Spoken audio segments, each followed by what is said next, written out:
Bienvenue à vous qui nous rejoignez sur la télévision haut de gamme pour suivre ces journaux. Merci de nous accueillir chez vous pour vous informer.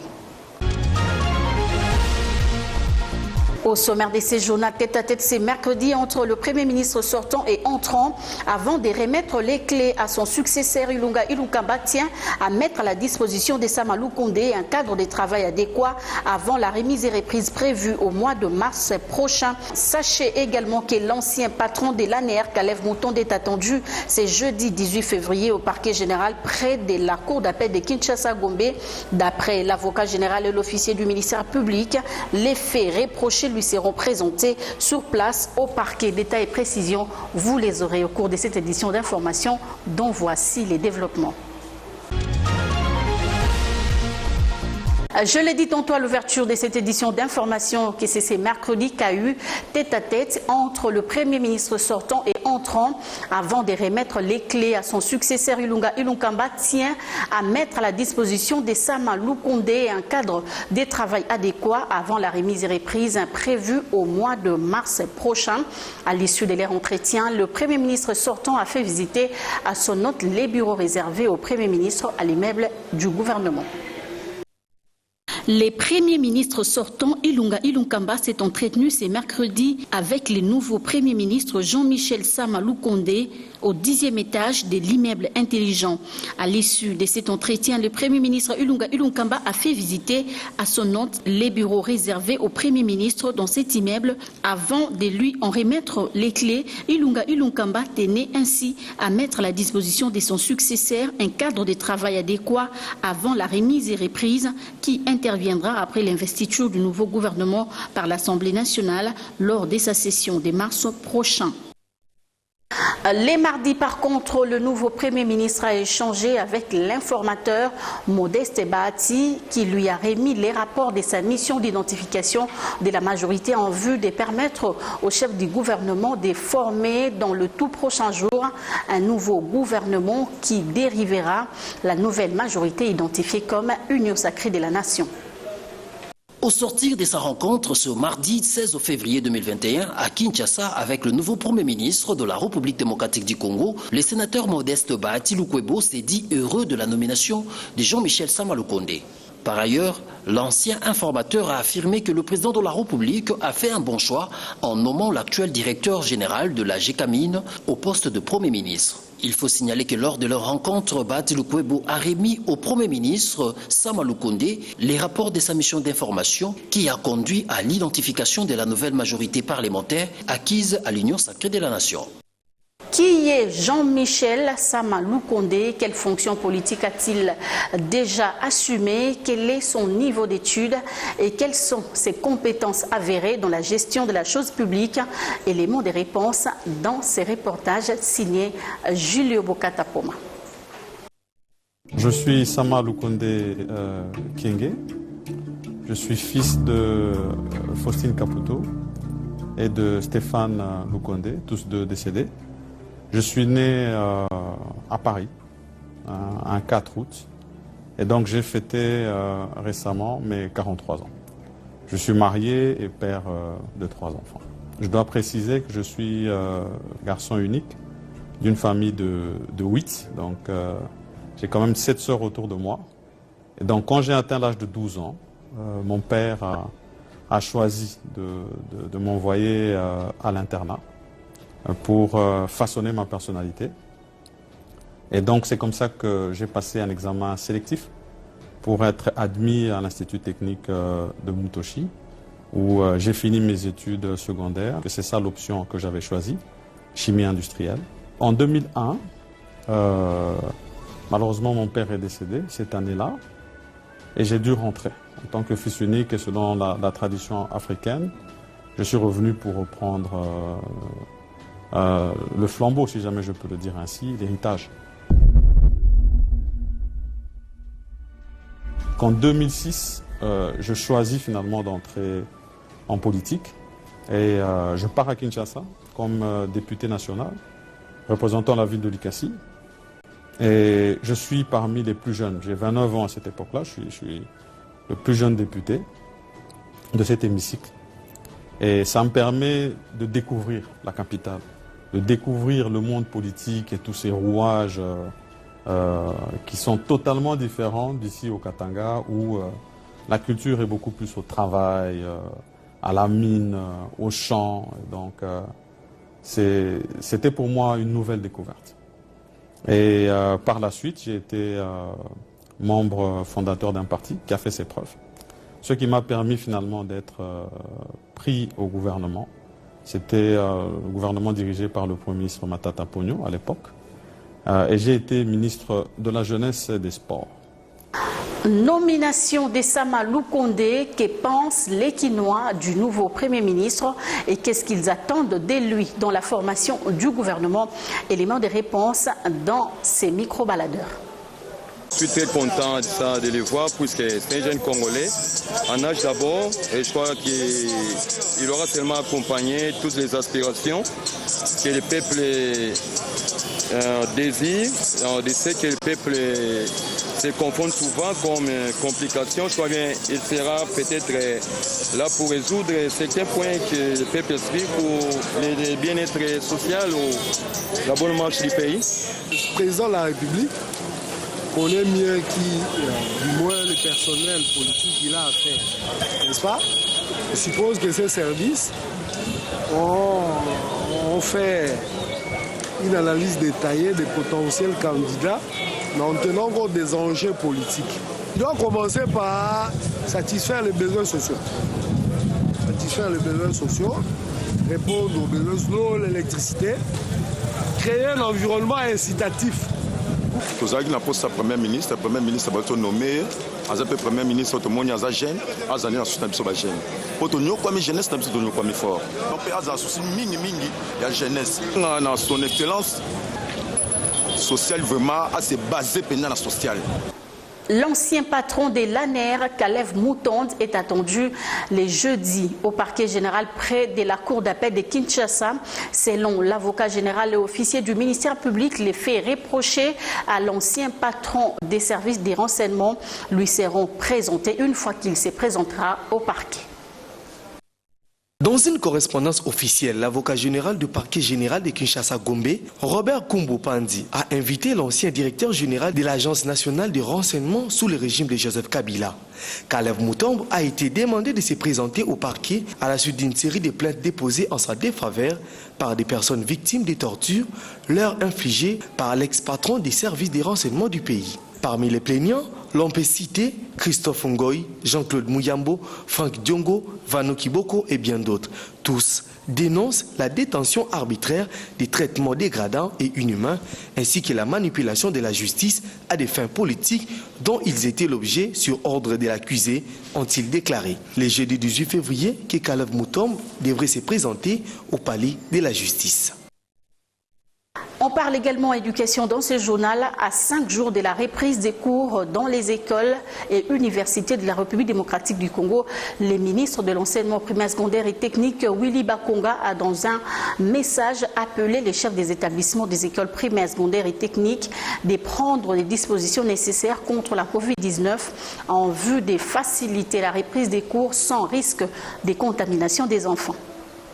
Chers parents, chers élèves, chers enseignants, chers partenaires éducatifs, conformément à la décision du président de la République, chef de l'État, comme rendu public à travers le communiqué du comité multisectoriel de lutte contre la Covid-19 du 12 février 2021, relatif à la reprise des activités scolaires et universitaires, je viens porter à votre connaissance que la reprise de cours pour tous les établissements d'enseignement maternel, primaire, secondaire et technique, tant public que privé agréé, aura lieu ce lundi 22 février 2021 à 7h30 sur toute l'étendue du territoire national.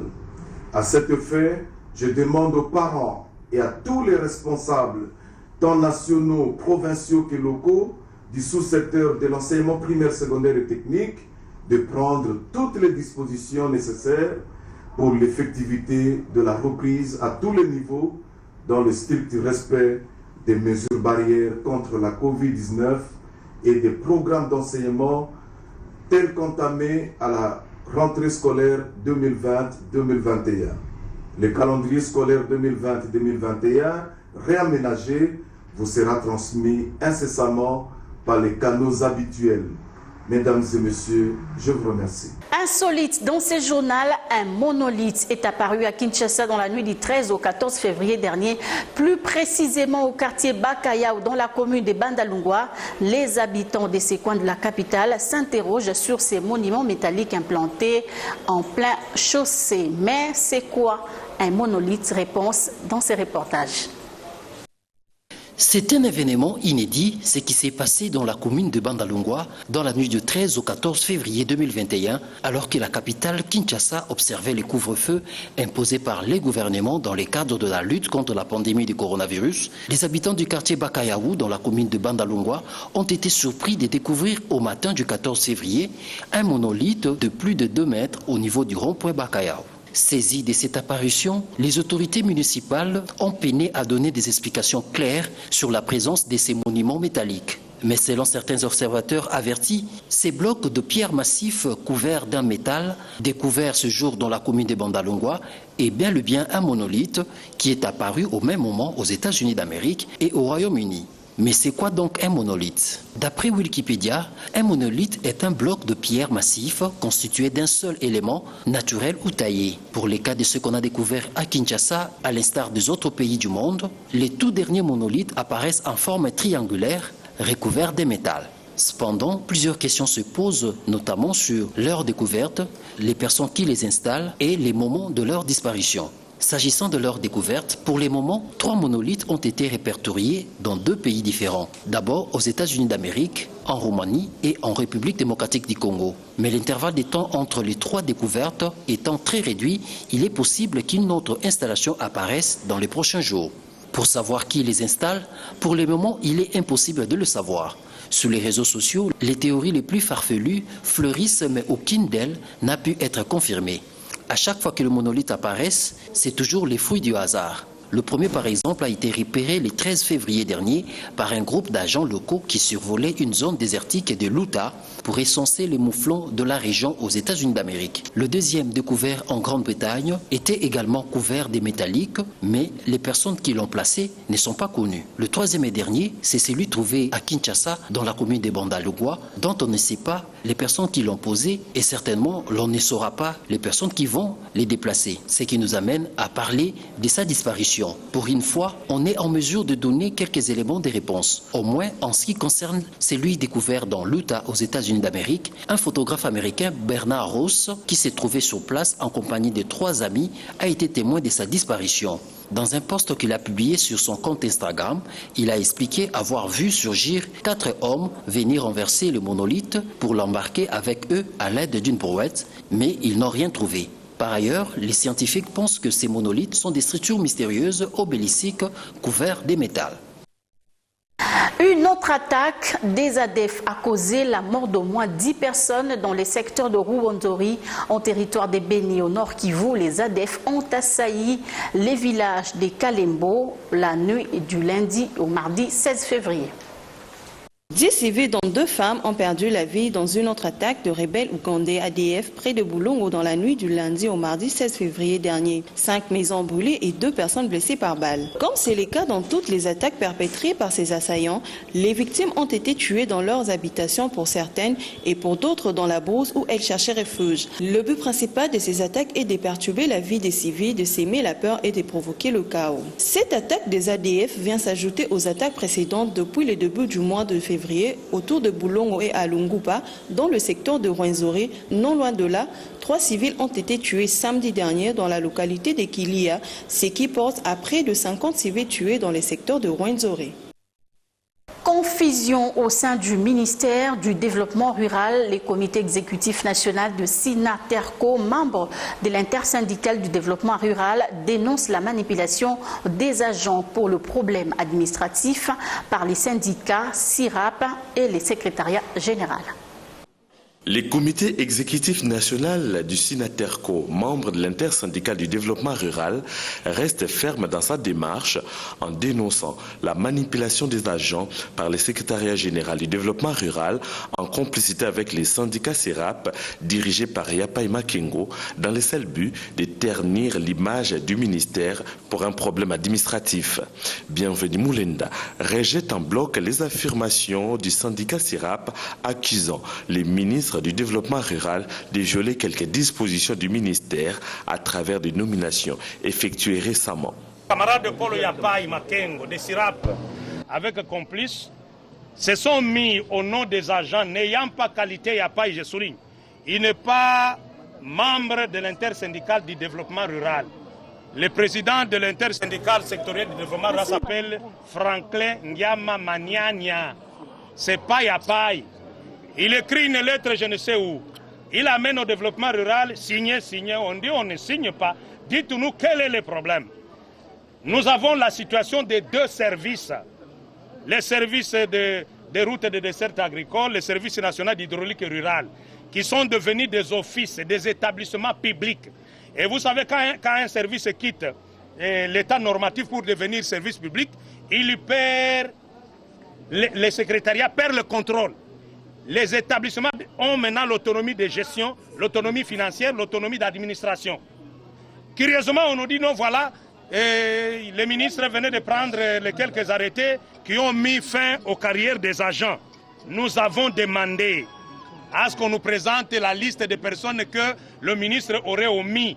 Il n'y a rien. Actualité oblige, les membres de l'intersyndicale du développement rural ont souhaité un fructueux travail au nouveau Premier ministre Sama Lukonde avant de rassurer aux agents la bonne évolution du paiement de leurs primes spécifiques. Difficulté des transports en commun, les nouveaux bus Transco sont désormais opérationnels depuis leur remise officielle par le chef de l'État.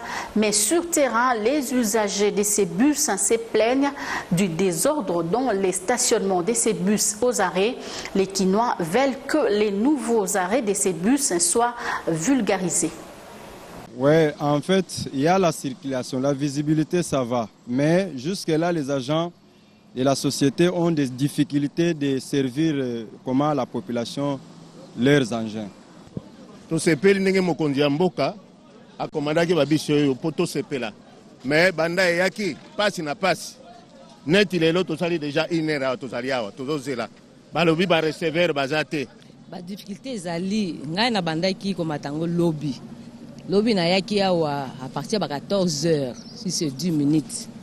Tokuti ba Transco plein ezanango ebele ezolela kaka ndenge ezolela wana mais chauffeur mon côté. Bon, en fait, en lançant d'abord les bus Transco, tout le monde a rebondi dans la joie, tout le monde était dans la joie, surtout nous qui apprenons la ligne IPN Gare Centrale. Parce que généralement, nous, on payait 1500, 2000 francs, mais quand le bus était arrivé, tout le monde avait vraiment des joies. Mais aujourd'hui, là, nous sommes les mercredis déjà. Les lundis, il y avait des bus. Bon, malheureusement, aujourd'hui, nous sommes là les mercredis, il n'y a aucun bus. Pratiquement, j'étais à l'IPN à 6 h juste. Le premier bus a quitté IPN à 8 h 46, s'il te plaît. Comment on peut expliquer ça? Alors qu'on est encore au début. Alors les gens commencent à se plaindre. On remarque que peut-être qu'il n'y a pas vraiment de suivi. Ça ne va pas comme ça. On fait également le point sur les sports, la deuxième fenêtre de l'éliminatoire des Afro-Basket Kigali 2021 démarre ce vendredi 19 février prochain à Tunis où la République démocratique du Congo est qualifiée. C'est depuis le lundi dernier que l'équipe en séjourne en Tunisie pour préparer cette deuxième fenêtre. Pour valider son ticket pour la FIBA Afro-Basket Kigali 2021, le léopard messieurs de la RDC n'ont besoin que d'une victoire à la troisième fenêtre des éliminatoires se jouera à Monastère au Tunisie où les léopards séjournent. Signalons que la RDC est logée dans le groupe A avec Madagascar, la Tunisie et la République centrafricaine. La RDC va faire son entrée le vendredi 19 février contre la République centrafricaine à 19 h pour le compte de la première journée. Le sélectionneur Mathias Exofé a retenu 15 joueurs pour cette élimination.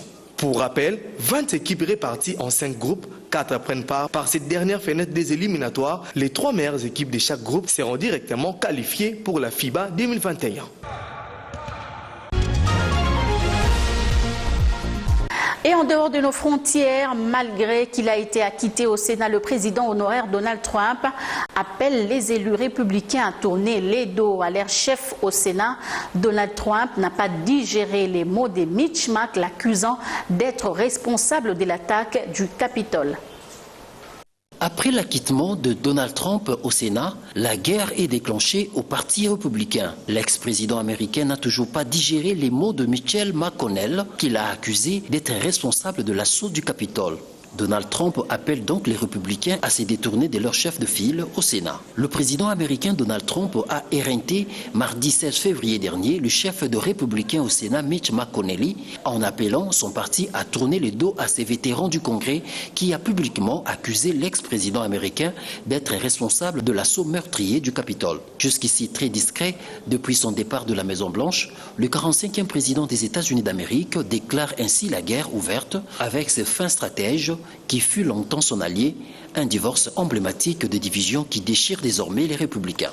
Pour rappel, Mitch McConnell, 78 ans d'âge, a voté samedi dernier pour l'acquittement du milliardaire républicain dans son procès au Sénat, estimant que la Chambre haute n'était pas compétente pour le juger. Mais dans la foulée, il a déclaré « Dans les faits, Donald Trump est moralement responsable de l'assaut du Capitole qui a fait 5 morts. Les émeutiers ont ainsi agi car l'homme le plus puissant de la planète les avait nourris des mensonges. » En refusant sa défaite lors de la présidentielle du 3 novembre dernier, avait asséné McConnell. Il a en outre dans son discours pris soin de souligner que Donald Trump, désormais, est un simple citoyen et pouvait être poursuivi en justice. Notons ici que 57 sur 100 sénateurs ont voté pour la condamnation du milliardaire américain Donald Trump, mais il aurait fallu le 2/3 de la Chambre haute, soit 67 voix, pour parvenir à un verdict de culpabilité qui aurait pu être suivi d'une peine d'inéligibilité de Donald Trump. Pour ces mercredis, ce journal est complètement terminé, mais avant de nous séparer, voici les rappels des titres. Tête à tête ces mercredis entre le Premier ministre sortant et entrant, avant de remettre les clés à son successeur Ilunga Ilunkamba, tient à mettre à la disposition de Sama Lukonde un cadre de travail adéquat avant la remise et reprise prévue au mois de mars prochain. L'ancien patron de l'ANER, Kalev Moutonde, est attendu le jeudi 18 février au parquet général près de la cour d'appel de Kinshasa-Gombe.